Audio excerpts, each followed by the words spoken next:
Kabar kurang menyenangkan datang dari presenter Ruben Onsu. Mantan suami Sarwendah itu kembali menjalani perawatan di rumah sakit. Kondisi Ruben Onsu itu terekam melalui unggahan Instastory-nya, Selasa 16 September 2025. Terlihat sejumlah orang menjenguknya, termasuk Betran Peto, putra angkatnya. Dalam postingannya, Ruben Onsu mengunggah ulang Instastory Aditya Gumai yang datang menjenguknya bersama keluarga. Di unggahan tersebut terlihat Ruben Onsu sedang terbaring di ruang perawatan rumah sakit dengan wajah sedikit pucat dan selang bantuan napas.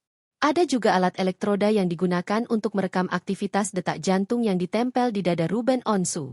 Segera sehat ayah Ruben_Onsu, tulis Aditya Gumai.